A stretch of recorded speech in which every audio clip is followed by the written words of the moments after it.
en dos diferentes ópticas. La primera es lo que ya sucedió y no se puede hacer mucho.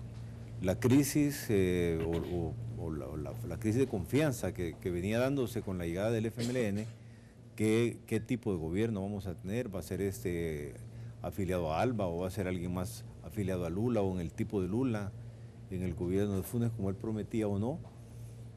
Se tocó mal desde la formación del gabinete. Hubo claramente Funes habló mucho de meritocracia y hubo una partidocracia en la formación del gabinete, en la parte de los ministerios territoriales, muy importante, digamos, el Ministerio de Educación, el ministerio más grande y muy emblemático. Se fue como la mayoría de los que tienen que control territorial, se fue con el ala dura del partido. Y él tiene un excelente gabinete, un muy buen gabinete económico, pero la señal esa fue mala, la señal esa como para la confianza de quienes hablamos, del consumidor, para la confianza del empresario, para la confianza del banquero, vamos a ver aquí qué pasa. Esto está afectando, ¿en qué tanta medida? Obviamente está afectando también. El Salvador, con su proceso electoral, ha agregado un elemento más a esta crisis. Sí, muy fuerte. ¿Qué tanto puede estar siendo hoy, en este momento, más fuerte que lo que se pensaba?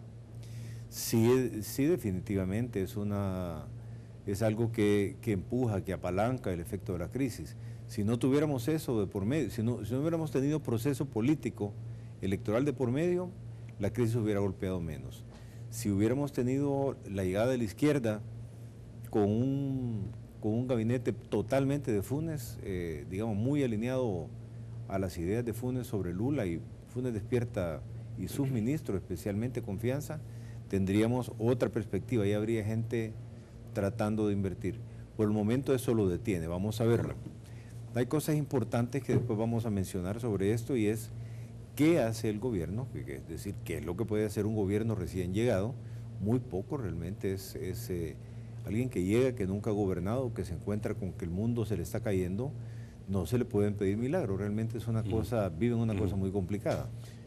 Arturo, me imagino que conoce el plan anticrisis que ha lanzado el gobierno del presidente Funes. No en detalle. No en detalle, pero ¿tiene alguna opinión en relación a este plan anticrisis? ¿En general se adapta, digamos, a lo que han sido en otros países las medidas a tomar como emergencia? En general sí. De hecho, digamos, El Salvador ha enfatizado la disponibilidad de liquidez para el sistema bancario, pero que no se mueve excepto que haya la confianza, como bien decía Rafael. Es decir, claro, no es solamente tener el dinero dispuesto a ser prestado, sino que existan las condiciones de confianza. No sé hasta dónde el gobierno puede ejecutar en tan corto plazo, pues en los pocos meses que quedan del año, algún tipo de intervención económica, incluso a través de transferencia, por ejemplo, a los sectores de menos ingresos, un gobierno recién llegado. Pero hay un asunto incluso logístico. Continuar algunos programas de transferencia, por ejemplo, por lo menos pone dinero en las manos de muchos consumidores que de por sí tienen la necesidad. Entonces, esas cosas son buenas. Más allá de eso, yo creo que más que proyectos específicos requiere confianza más sistémica, ¿verdad? Requiere de una visión que la gente y los agentes económicos entiendan como razonable. El problema de Honduras, que es un problema inicialmente político, pero obviamente está repercutiendo también fuertemente la parte económica. Para nosotros, digamos, fundamental. Honduras, digamos, casi todo nuestro comercio de Centroamérica pasa por Honduras. Y Honduras, digamos, cierto, está produciendo menos en este momento, está teniendo problemas, no hay reconocimiento a su gobierno, es más difícil negociar, etcétera, etcétera, etcétera. ¿Qué se puede hacer en ese sentido? ¿Cómo está vislumbrando usted el problema de Honduras? Bueno, tenemos una preocupación regional importante, porque no es solo el comercio que se origina o llega a Honduras, es el comercio que pasa por Honduras, no solo hacia Centroamérica, sino por Puerto Cortés hacia el resto del mundo. Entonces, en realidad estamos hablando tanto de exportaciones como importaciones, y eso para El Salvador en particular, que no tiene puerto en el Caribe, es un tema que deben ver con cuidado. Aparte afecta a toda la región, ¿verdad? Guatemala usa Puerto Cortés, Nicaragua usa Puerto Cortés, todas esas exportaciones tendrían que salir podría ser Limón en San José, o obviamente puertos en Guatemala. Eso va a tener efectos importantes. Tal vez no se vean ahora que estamos enfocados en el programa grande o en el problema tal vez... ¿No tenemos otro puerto hacia el Atlántico? Bueno, Guatemala, habría que irse por Guatemala. Nicaragua no tiene puertos en el Caribe, habría que ir hasta Limón. Todo lo cual tendría costos más altos, pero también Claro. demoras. Entonces, digamos, eso cambia dramáticamente hasta las programaciones de las empresas, ¿no? Que conforme tengan una orden que entregar X días, tienen que pensar en días adicionales, costos adicionales. Entonces, yo creo que eso va a tener un efecto sobre cuando nos comencemos a recuperar y a recibir órdenes, van a ser menos rentables que antes, ¿verdad? Hasta que esto se resuelva.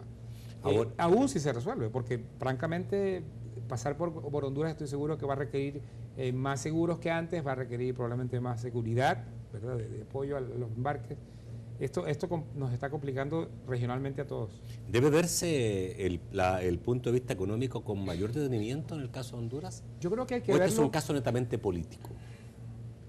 Es un caso ¿La político. solución por dónde pasa? ¿Solamente político? Es un caso político, pero si no se tienen en cuenta las consecuencias económicas de diferentes caminos o diferentes planes de acción, las decisiones pueden ser tal vez incluso contrarias a lo que aspiran quienes las están tomando, ¿no? Ahorita, por ejemplo, hubo un bloqueo de 48 horas que causó pérdidas en Nicaragua, pérdidas en El Salvador. En Guatemala no hay un reporte exacto en números, pero también tienen un comercio fronterizo y de nuevo logístico hacia Puerto Cortés.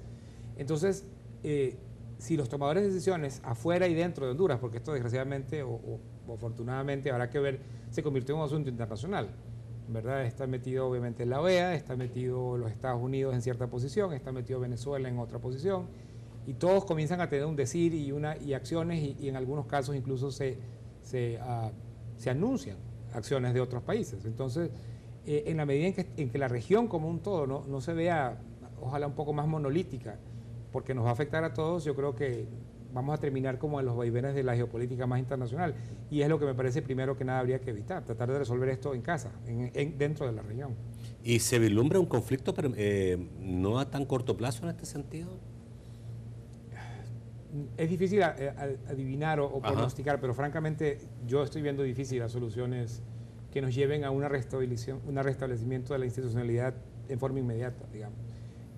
Con suerte, digamos, en enero tendremos un cambio de gobierno hacia un presidente electo y continuaríamos con la vida democrática de Honduras. De aquí a enero, ¿cómo llegar a eso? Exactamente, ¿cómo llegar de aquí a enero sin que exista reconocimiento a gobierno, sin que exista, digamos, ningún tipo de contacto a nivel gubernamental? Eso es muy difícil. ¿Qué va a pasar con el proceso de integración centroamericana? Bueno, ¿qué va a pasar el caso, digamos, de la Unión Europea? Evolución, exactamente. Todo se ve no solo detenido, sino tremendamente distorsionado, ¿verdad? Y eso nos afecta a todos económicamente. Entonces, aquí este es un tema en el que todos tenemos un interés, aparte de que es un país hermano, aparte de que es un país de la región, en que todos deberíamos tener un interés pragmático, me parece que positivo, ¿verdad? Es decir, que lleguemos a un Estado democrático de verdad, con el Estado de Derecho que funcione. Y si esa es la meta en enero, cómo llegar allá, va a requerir flexibilidad que hasta ahora no ha habido, ¿verdad?